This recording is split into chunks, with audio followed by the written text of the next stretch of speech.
Sejam bem-vindos para mais uma live aqui no canal, e é uma live de mentoria. Qualquer dúvida, qualquer coisa relacionada a qualquer coisa de obra, prática profissional, prospecção de cliente, início de carreira, qualquer dúvida que você tiver, me chama aí que eu abro pra gente conversar. Oi Maria, não estava preparada para aparecer, mas você poderia falar um pouco sobre o dia a dia de acompanhamento de obra então? Tentar lembrar aqui, tentar pensar o que eu acho como a mais complexa da carreira. Um dos momentos que eu fiquei que eu tive mais dificuldade foi em relação a parte de segurança do trabalho. A gente tinha, assim, um escritório que fazia, assim, a parte de segurança do trabalho, medicina do trabalho para nós nos prédios, né? Mas não davam toda a assistência que a gente precisava. E quando a gente recebeu a visita, né, da Secretaria do Trabalho, apesar de ter sido elogiada pela equipe, tinha muitas coisas ainda que a gente não cumpria. E eu realmente não tinha conhecimento, né, de segurança do trabalho, não tive quase nada na faculdade, então não tinha tanto conhecimento das normas regulamentadoras. E a partir daquele momento eu comecei a estudar assim loucamente para realmente conseguir deixar a obra bem redondinha. Então, assim, apesar dos elogios, a gente foi elogiado e tal, tinha muita coisinha assim ainda faltando, algumas alterações do NR18 que a gente não tinha aplicado ainda, por exemplo, da alteração de hoje em dia não precisar mais de PCMAT e sim um PGR, que é o Plano de Gerenciamento de Riscos. Então, e no PGR ser exigido um projeto elétrico de canteiro, isso a gente realmente não tinha na obra na época, no prédio.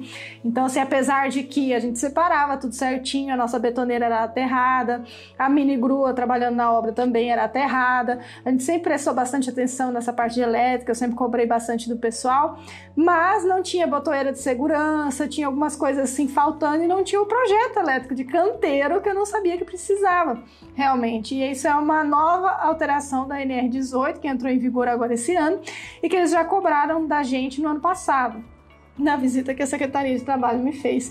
Então, assim, ano passado foi praticamente o ano que eu comecei a realmente estudar muito sobre segurança do trabalho e tudo. Me dediquei muito para essa parte, para descobrir todas as novas normas regulamentadoras, né? Não sei se vocês viram. Uma coisa que aconteceu bastante nessa pandemia foi essas alterações. Então, até o engenheiro o sargento, na verdade, bombeiro, que foi fazer a vistoria da VCB esses dias lá no prédio, né, que a gente entregou, ele falou que por conta da pandemia, eu acho que até essa questão das normas, né, todas as ITs do Corpo de Bombeiro, norma regulamentadora, foram atualizadas, acho que até pelo fato de que as pessoas, por estarem em casa por conta da pandemia, né, aproveitar essa etapa aí, vamos dizer assim, que a gente está passando, infelizmente, né, da pandemia, para atualizar todas as normas. Então tem muita coisinha nova aí, a gente até teve que alterar algumas placas da parte ali da vistoria de bombeiros, da VCB, para poder ajustar isso daí. Eu acho que foi uma das partes mais complicadas para mim, porque eu realmente não tive isso na faculdade, essa parte de segurança do trabalho, para conseguir realmente colocar ali dentro da obra tudo certinho. A Estela perguntou, falar um pouco sobre o dia a dia de acompanhamento de obra. Olha, eu simplesmente amo o meu trabalho. De verdade, assim, apesar de ter sido muito complicado no início e eu ter sentido, assim, uma pressão muito grande e ter tido até vontade de desistir, porque eu achava que eu não daria conta, que achava que era coisa demais, ficava com aquela impressão de tipo, nossa, não vai dar certo, eu não tenho o que precisa, não tenho conhecimento prático, não tenho... Todas as inseguranças que eu acho que muita gente acaba passando desse início para poder realmente começar. E na realidade eu sou muito grata a mim mesma de não ter desistido, de ter, por mais que tenha sido, que foi muito penoso nessa época, ter batalhado ali para realmente conseguir, porque estar no dia a dia da obra é realmente muito gratificante, eu gosto muito. Desde o cheirinho de pó que tem da obra até, assim, a transformação, sabe? Eu acho que é muito bacana você ver um projeto sair do papel e virar realmente ali, né? Se tornar realidade, né? E o dia a dia do acompanhamento, normalmente vou na obra, eu tento observar quais são as atividades, né, quais são as frentes de serviço que estão sendo realizadas. Então, por exemplo, hoje a gente acabou entregando o último prédio da construtora e eu estou construindo a minha casa. Então, a obra que eu estou acompanhando hoje, nesse exato momento, seria a da minha própria casa. Está sendo muito gratificante. E como é que eu faço, né? Qual é o esquema de acompanhamento de obra? Eu entro dentro da obra, eu procuro vistoriar todas as atividades, todas as frentes que estão sendo realizadas. Então, por exemplo, lá na minha casa, estava hoje, inclusive, sendo concretadas as vigas da baldrame. Então, é uma coisa que eu vou verificar se as formas estão locadas, se estão bem estruturadas, se não vai ter perigo de abrir durante a concretagem, se todas as vigas foram locadas no lugar certinho, né? Se estão com os espaçadores, se antes de começar a concretagem, se o vibrador está funcionando, se está tudo certinho. O traço, a gente coloca lá os corpinhos de prova também, para a gente, a gente coloca assim, a cada 10 betonadas, tira um kit de corpo de prova pra gente ter sempre ali o controle tecnológico do nosso concreto, pra ter certeza absoluta que tá tudo certo. Deixa eu ver o que mais que eu vou tentando realmente visualizar, que eu acho que uma das coisas mais importantes que nós, como responsáveis técnicos, temos, né, como responsabilidade realmente, é de garantir a qualidade, né, de cada etapa. Então, seria mais ou menos nesse sentido, realmente, de acompanhar, de estar dentro da obra, de verificar em todas as frentes como está sendo feito, se está sendo feito da maneira correta. Esse é o que eu mais faço, vamos dizer assim. O Fábio perguntou, você sempre quis trabalhar com construção desde criança?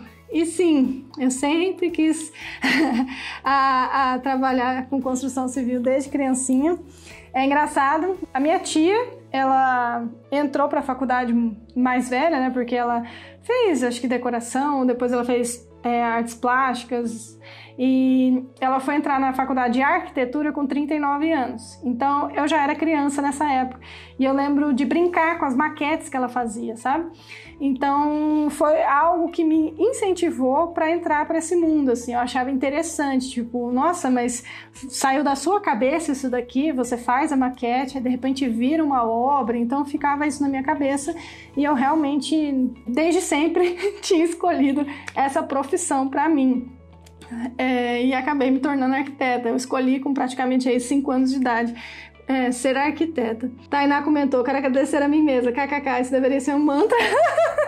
Então, pois é, porque realmente eu sou muito feliz, né, hoje em dia, muito realizada com a profissão, fico muito gratificante ver um papel se transformar em alguma coisa. Então eu realmente, por mais que por todos os precalços e dor de cabeça e dificuldades do início, eu fico feliz de eu ter conseguido batalhar para passar essa período turbulento. E é por isso que eu tô aqui também, quero trazer um pouquinho do que eu sei, porque se eu puder realmente ajudar a não ser tão turbulento assim esse início para quem tá começando, para mim já tá ótimo, sabe? Que eu realmente consigo me enxergar, que nem, né, eu trouxe o canal, né, criei a empresa Domina Sua Obra justamente porque depois que a nossa empresa, né, que a minha construtora começou a ter um pouquinho mais de relevância, a gente começou a ter estudantes, né, visitando as obras, que eu comecei a me enxergar nesses estudantes que tinham as mesmas inseguranças, as mesmas dificuldades, os mesmos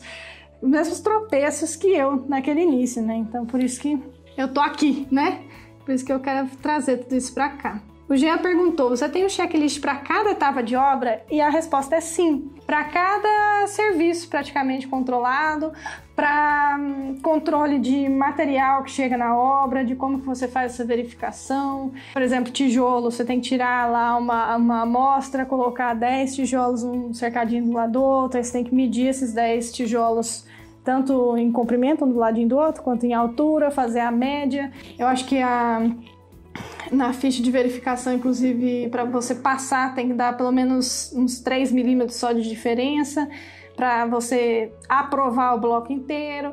E daí tem ficha de verificação de tudo, de escavação manual, de ficha de concretagem de estaca, ficha de armação de estaca, enfim. tem ficha realmente de verificação de serviço, de tudo que acontece dentro de obra para nos auxiliar, porque nem sempre, né, que eu estou aqui descrevendo para você essa questão do tijolo, a gente consegue lembrar de todos os itenzinhos que a gente precisa prestar atenção dentro de obra. Então, é uma ferramenta muito legal, é uma ferramenta que a gente usa bastante, que fez muita diferença para nós aqui da construtora em si, que a gente tinha um controle tecnológico, né, na parte de estrutura principalmente, né, porque é uma preocupação muito grande, né, dizer, poxa, tem 30 MPa, tem 25 MPa nesse concreto aí. Então a gente já tinha um controle muito grande, mas depois da certificação na ISO 9001 e do PPQPH, realmente ficou muito mais exacerbado isso, né? Foi com a certificação que vieram todas essas fichas de verificação de serviço e que a gente começou realmente a ter um instrumento que nos ajudasse muito mais a ter esse controle, né? A enxergar todos os pontinhos, tudo que a gente precisa realmente em cada etapa. Foi muito bacana. Fala mais um pouco do curso Domine a Sua Obra. Aqui na empresa, né, na Domine, nós temos um curso.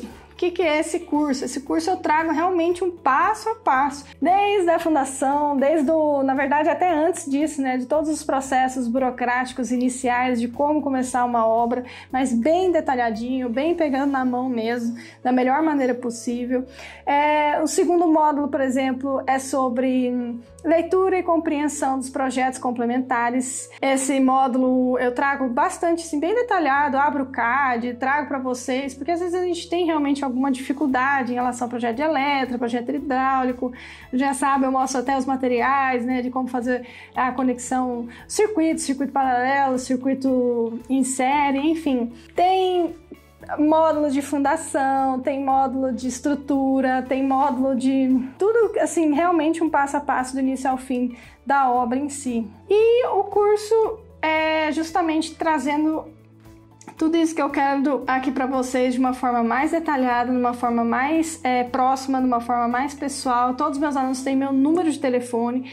Eu realmente quero, assim, pegar na mão para que a pessoa não tenha medo e possa sair tranquilíssima, assim, ó, vamos junto para você fazer o seu primeiro acompanhamento de obra, para você realmente conseguir tocar uma obra e a gente vai estar ali junto, né? Eu acho que quando a gente faz algo junto, a gente vai mais longe.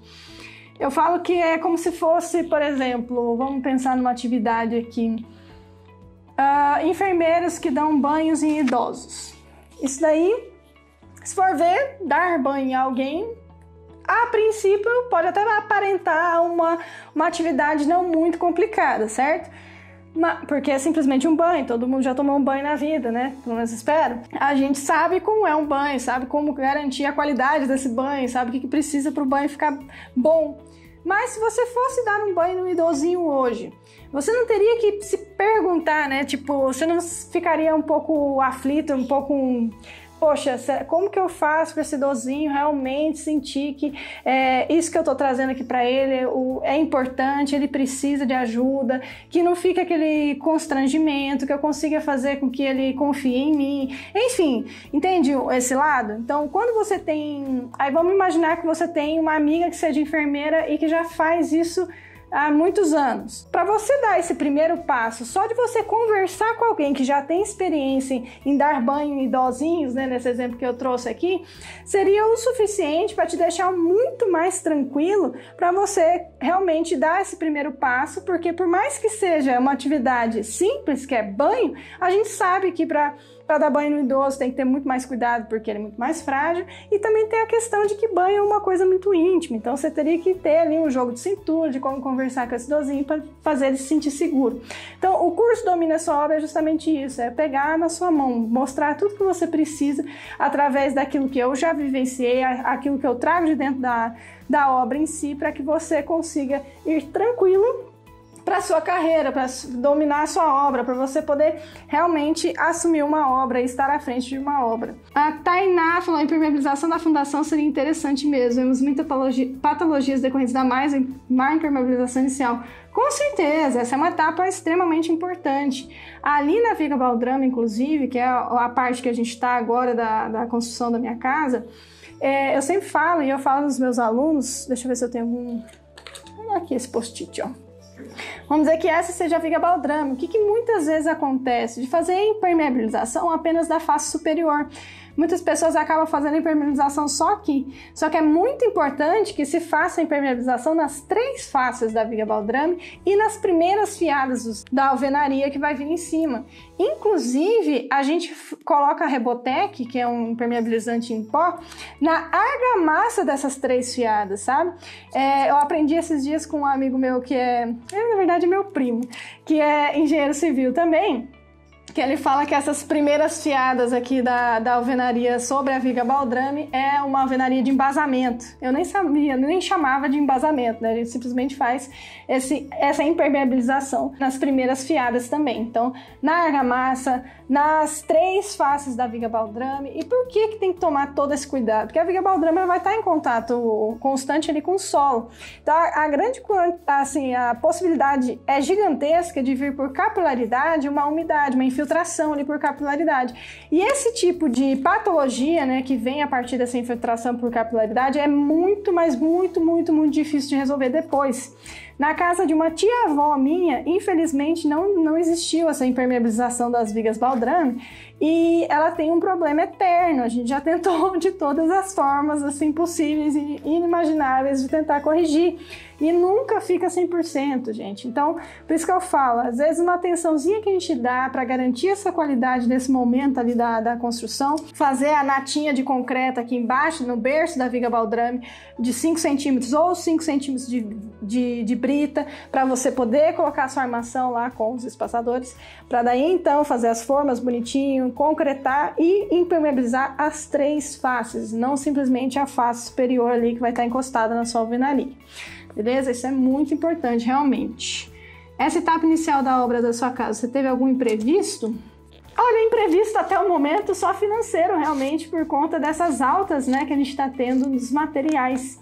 Então, assim, até meu marido que está fazendo todas as compras, ele é engenheiro civil, ele entende bastante, né, também de obra, já participou aí. Hoje ele mexe mais com café, mas ele que está fazendo as compras, ele conseguiu, inclusive, comprar toda a armação da casa inteira um tempo atrás para tentar travar essas subidas aí, né? Mas o que a gente orçar da casa para o que a gente comprou das armações, ainda antes de ter essa alta aí no mês passado, foi quase uns 40% mais caro. Então, assim, de imprevisto nessa casa em relação à obra, foi mais financeiro mesmo. Agora, da construção em si, não tivemos nenhum imprevisto ainda, né? Às vezes sempre tem alguma coisinha ou outra que pode aparecer, mas nada grave, né? Uma coisa que a gente tem que prestar bastante atenção também nesse início de obra é a parte de armazenamento, que nem a gente falou aqui da armação, que eu já adquiri toda a armação da obra. Tentar separar por bitolas, gente. Mesmo no início da obra, mesmo estando ali no iniciozinho, eu sei que é mais difícil a gente realmente conseguir organizar a obra no iniciozão, porque ainda tá aquela coisa de fundação, sempre é um pouquinho mais bagunçado, mas dá para organizar, dá para separar as madeiras nas peças certinho, né, nas tábuas, dá para separar os sarrafos, dá para subir para não ficar em contato diretamente com o solo, dá para separar as bitolas certinho, tirar em contato direto com o solo para aumentar a qualidade desses materiais. Então, dá para fazer tudo isso. A gente só tem que realmente organizar certinho e fazer um projeto de canteiro, né? Antes mesmo de começar a obra, para que a gente tenha aí uma maior qualidade também, manter, né, a qualidade dos materiais, para não ter perdas, né, inesperadas. O Jean falou, nossa senhora, como você lida com essa questão dos imprevistos financeiros? Durante a obra você faz algo para tentar baratear? Então, essa foi uma opção até que a gente fez, né, de comprar toda a armação agora, antes da última alta que teve, que subiu mais uns 15% depois do que a gente orçou do ano passado para esse, né?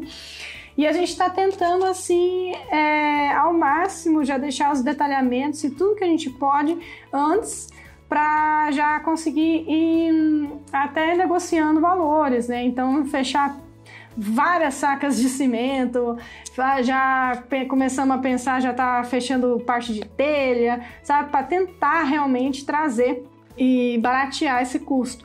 Uma das coisas que a gente pode fazer também, que a gente vai tentar, é aumentar a produtividade da nossa equipe. A gente colocou mais pessoas ali também, né, na obra em si, para ver se a gente reduz o prazo, para ver se a gente diminui um pouco o custo aí, que teve realmente um aumento muito grande, né, do custo dos materiais. Você tem alguma regrinha para estocar materiais básicos na obra? Olha, cimento, madeira, né, e armação, que vão ser parte da estrutura. Areia e brita também, vamos falar desses aí. O que a gente tem que pensar? Número 1, tudo tem que fugir da água.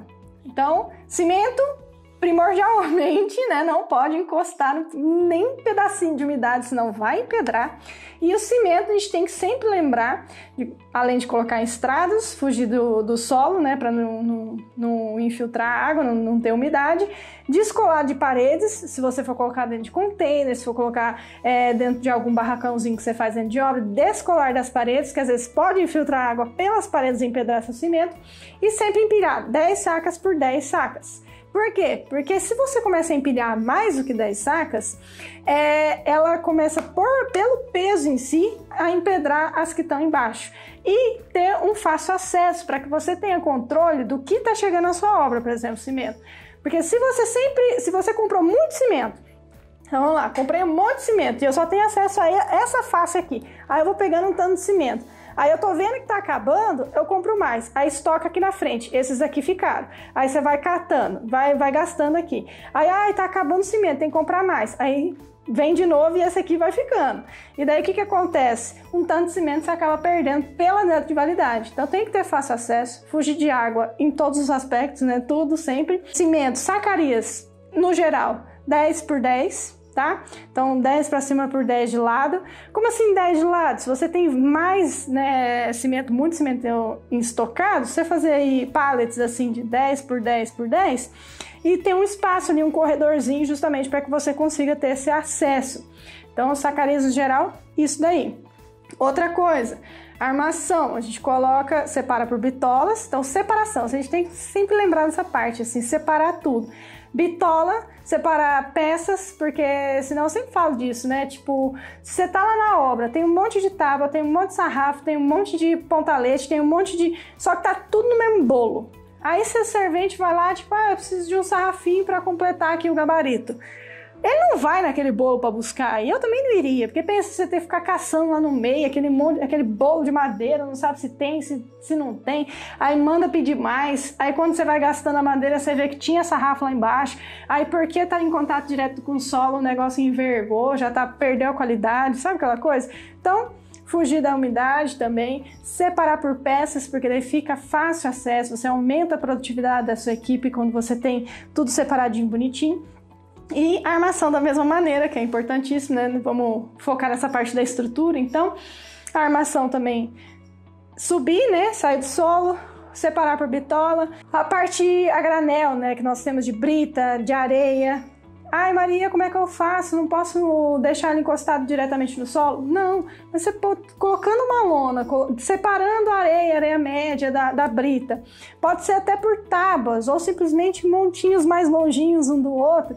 E nas épocas de chuva, ou no momento de chuva, ou no momento que você fechou a obra, cobrir a areia, cobrir a sua armação, tá tudo certo. Não precisa necessariamente estar tudo ali dentro de um container ou algo do gênero, porque a armação, né, a gente tem lá, as barras são enormes, então normalmente fica aí numa ponta do terreno, normalmente descoberta e tal, mas dá para armazenar certinho. Então a gente coloca lá, separa por bitolas, sobe ela, né, levanta ela um pouquinho do solo, normalmente eu ponho só tábuas assim, sabe? E vou colocando eles nesse sentido assim, e cubro quando tem épocas mais de chuva, beleza? Então seria basicamente essas regrinhas, vamos dizer assim, para poder armazenar o material de maneira correta, né? O Gia perguntou, se você comprar várias sacas de cimento, não corre o risco de algumas sacas passar do prazo de validade e acabar endurecendo? Corre o risco também. Então, todo esse cálculo tem que ser feito. Por exemplo, para uma residência, dá tempo, porque você... que nem a gente vai ficar ali uns 10 meses para fazer a obra em si.